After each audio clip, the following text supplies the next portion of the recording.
começamos agora mais uma entrevista como parte da cobertura da campanha à Prefeitura de Bauru nas eleições 2024. Ele já foi chefe do Executivo bauruense entre 1988 e 1992 no primeiro mandato e de 97 a 99 no segundo mandato. Iso é casado, pai de 3 filhos, formado em engenharia civil, começou sua carreira política como secretário de obras no então governo Tuga Angerami. Também tem formação em pedagogia, teologia, biologia e física. Nosso convidado hoje aqui na TV e Rádio Câmara Bauru é o candidato Antônio Iso Filho, do partido Agir. Candidato, seja bem-vindo. Obrigado, Lidiane, obrigado a todos. A gente está à disposição para as perguntas. Vamos lá, a gente vai acionar então agora o nosso cronômetro. Temos a partir de agora 15 minutos para o nosso bate-papo. Começando falando sobre crise hídrica, que é um problema crônico da cidade, candidato. Pelo menos 100 mil bauruenses sofrem com falta de água, torneiras secas, todos os anos aqui em Bauru. Nesse ano não é diferente, uma situação agravada ainda mais por conta desse período intenso de estiagem aqui no interior do estado. Nós temos alguns caminhos, revisão do plano diretor de água, por exemplo, perfuração de novos poços, ao mesmo tempo que nós temos um rebaixamento do aquífero Guarani, plano de recuperação de Rio Batalha, seus afluentes. Qual é a expectativa, qual é o plano do senhor para amenizar a crise hídrica na cidade, caso seja eleito? Caso seja eleito, eu tenho 3 propostas para, de imediato, tentar resolver esse problema da água na região abastecida pelo Rio Batalha. Primeiro ponto, limpeza constante da estação de captação de água. Hoje, a gente pode verificar por imagens de drone que a estação está completamente assoreada. Esse é o primeiro ponto. E é o ponto que na campanha passada foi discutido e disse que seria resolvido desde o primeiro dia. Infelizmente não foi, e nós estamos chegando nessas eleições de agora, e primeiro, o desassoreamento agora fica praticamente impossível. Um segundo ponto a ser tomado é a interligação do sistema, porque enquanto o sistema interligado, regiões em que tem a água sobrando, pode ajudar a amenizar a crise, principalmente nesse setor abastecido pelo Batalha. Terceiro, propor a solução desta perda de água tratada que nós temos aí na estação de tratamento já há alguns anos. Da água que chega para ser tratada e é tratada, nós perdemos cerca de 40% numa trinca transversal na estação de tratamento, que precisa ser consertada e não é uma coisa assim do outro mundo, é uma reforma normal. Precisa fazer. Quando se verifica vazamento, tem de ser atendido de maneira pronta, para que não fique uma perda de água por muitos dias no local onde se detectou o vazamento. Essas são as 3 providências a serem tomadas de início.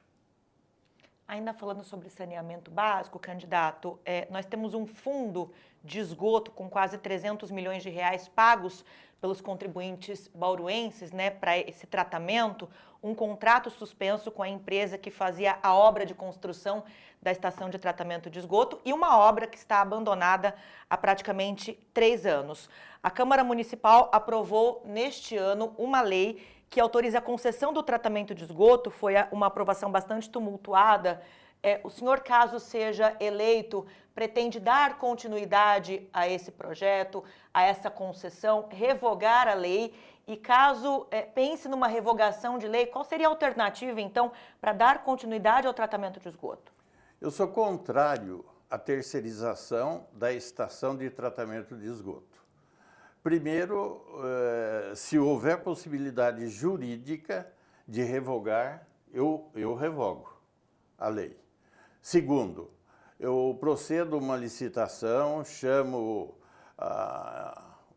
engenharia de Bauru no sentido de ver se nós temos condições de resolver. Caso não tenha, faça uma licitação e precisamos terminar esta estação de tratamento. Eu acho que o município tem condições de fazer isso, como você disse, tem já uma reserva para isto. Agora, o que eu não concordo é atrelar o término da construção de tratamento de esgoto a uma drenagem que vai custar bilhões. Isso eu sou absolutamente contra, porque eu vejo que aí, com 1/10 desse valor que estão estimando para o cálculo da drenagem, a gente pode resolver o problema do excesso d'água nas nações e em frente à estação ferroviária, que é uma outra bacia que contribui para isso. A obra de drenagem da Avenida Nações Unidas é orçada em aproximadamente 500 milhões de reais, mas existem aproximadamente outros 25 pontos na cidade que precisam dessa obra. A revitalização do centro da cidade, que é algo bastante esperado pelos bauruenses, está diretamente ligada a uma obra, a necessidade de uma obra de drenagem. Qual seria o caminho, então, para realizar essas obras?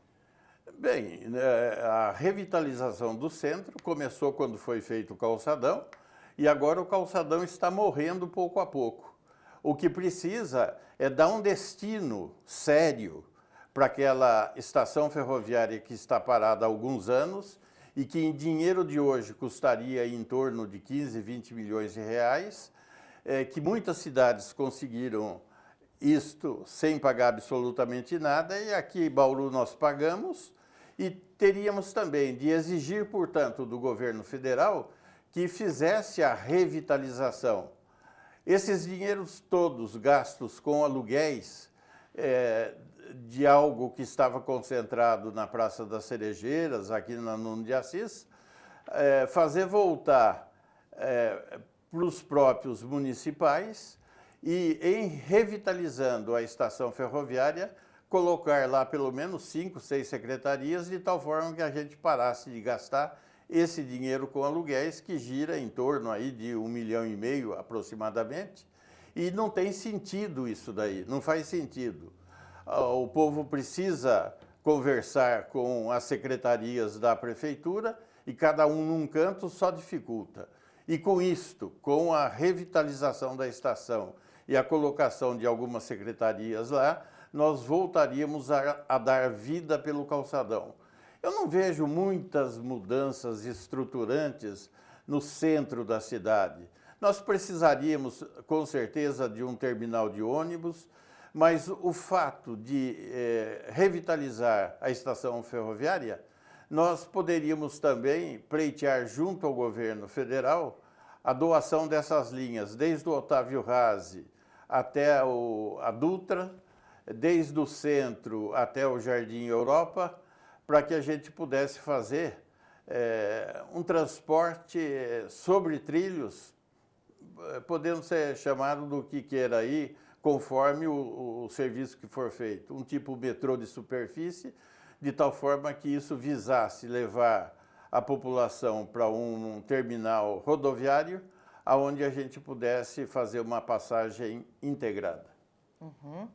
Candidato, o tema agora é lixo, né? O atual governo criou um contrato para transbordo e para destinação do lixo sem tratamento final para um aterro em Piratininga e tentou aprovar junto à Câmara Municipal uma lei para criar uma taxa de lixo para pagar os serviços de coleta domiciliar. O senhor é a favor da criação dessa taxa? Seguiria no mesmo caminho num eventual governo? Não, num eventual governo, eu primeiro iria batalhar no sentido... Aliás, o primeiro aterro sanitário aqui de Bauru foi feito na minha época. Ele durou aproximadamente 25 anos. Eu só não entendo porque não deram continuidade, sendo que nós temos área disponível lá. Fizeram a opção por pagar 22, 25 milhões de reais por ano para colocar o lixo em Piratininga. Eu sou totalmente contrário. É óbvio que enquanto não conseguir fazer e aprovar um novo aterro sanitário aqui em Bauru, a gente precisaria dar essa destinação final para lá. Afinal de contas, o erro já está praticado e a gente vai tentar fazer a correção de rota. E se continuasse lá, aí é praticamente impossível não cobrar alguma taxa. Por quê? Porque optaram aí num passado, não muito distante, em pagar esse dinheiro para Piratininga, para o aterro lá, em vez de a gente fazer o nosso aqui, e poderíamos fazer a destinação do lixo aqui em Bauru mesmo. Candidato, falando sobre saúde, né, nós temos uma situação bastante trágica com relação à saúde pública aqui no município. Nas unidades de pronto atendimento, as UPAs, filas enormes, muito tempo de espera, baixa resolutividade, falta cuidado com a atenção básica e, ao mesmo tempo, o atual governo inicia, né, os trabalhos para a construção de um hospital municipal que vai precisar da contratação de equipes para fazê-lo funcionar. Quais seriam as suas prioridades num eventual governo nos primeiros meses de atenção à saúde pública? Veja, Lidiane, eu entendo assim. A saúde é extremamente importante. No país, é um sistema que está tripartite: município, Estado e União. Cabe ao município o atendimento na unidade básica de saúde e quando existe uma atenção mais especializada, mais gravosa, é dirigido à UPA.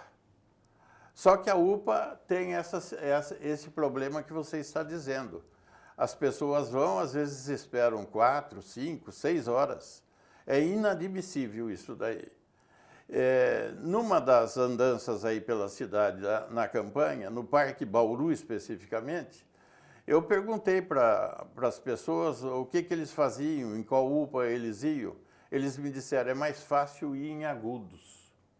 Isso me despertou o interesse e eu fui até Agudos e passei uma manhã toda na UPA conversando com a coordenadora para ver qual era o diferencial deles aqui para nós. Realmente existe uma diferença muito grande. Primeiro no preço.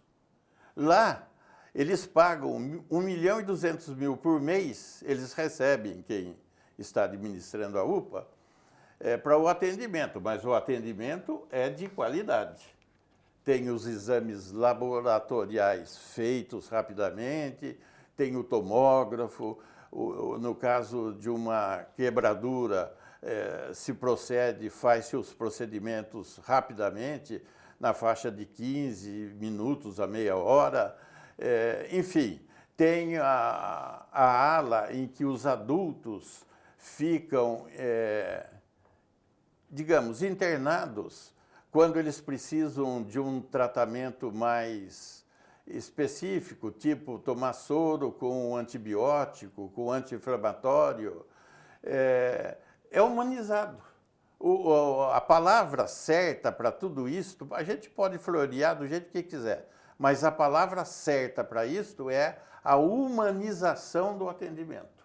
E lá funciona. E lá funciona. Aqui o Meridota, por exemplo, nós terceirizamos com muito menos prestação de serviços adicionais e pagamos 1.800.000.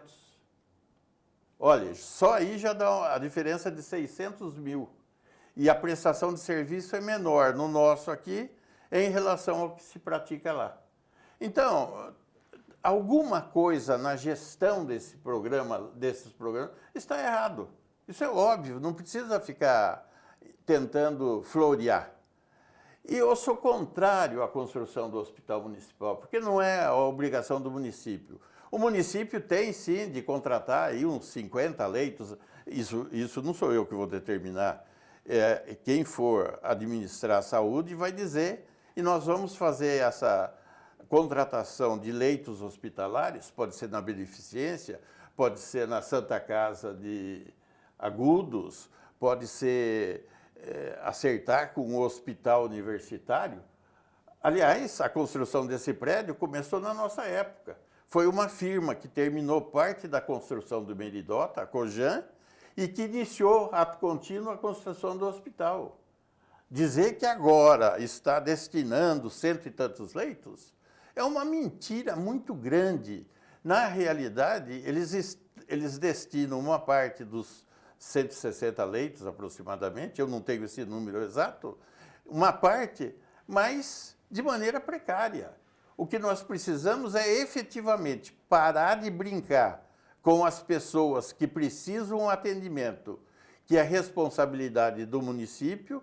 Esses leitos seriam apenas suporte. A gente tem de saber o que é nossa competência e o que é que a gente tem de exigir do governo do Estado.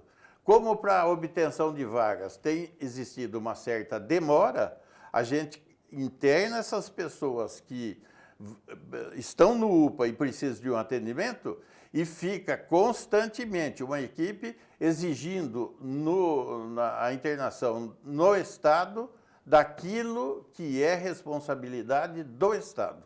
Assim, eu acho que nós vamos, não é resolver totalmente, mas amenizar o problema da saúde aqui em Bauru. Candidato, rapidamente para finalizar, falando sobre educação, a Câmara Municipal, ao longo dos últimos anos, foi o palco de diversas discussões envolvendo a rede de ensino do município, desde comissões especiais de inquérito até audiências públicas e reuniões públicas das comissões parlamentares. Problemas envolvendo entrega de uniformes escolares, material escolar, desapropriação de imóveis com recursos da educação. Quais seriam suas prioridades na área do ensino, levando-se em conta esses problemas que nós temos enfrentado ao longo dos últimos anos? Veja, eu proponho que volte a ser como foi, por exemplo, na minha segunda administração. Pode ser até terceirizado, mas a construção de prédios escolares nos locais adequados. Não adianta querer gastar os 25% da educação no final do ano, aí dá nessas compras desastrosas. Se você verificar, se eu não me engano, 15, 16 prédios que foram desapropriados, comprados, para cumprir os 25%, eu acho que apenas 1 ou 2 no máximo tem essa destinação correta. Um deles é onde é a Secretaria da Educação hoje, aqui na Nuno de Assis. Os demais estão escorados com eucalipto, inviável para o uso, e você vai deslocar uma criança, por exemplo, lá do Otávio Razzi para um desses prédios.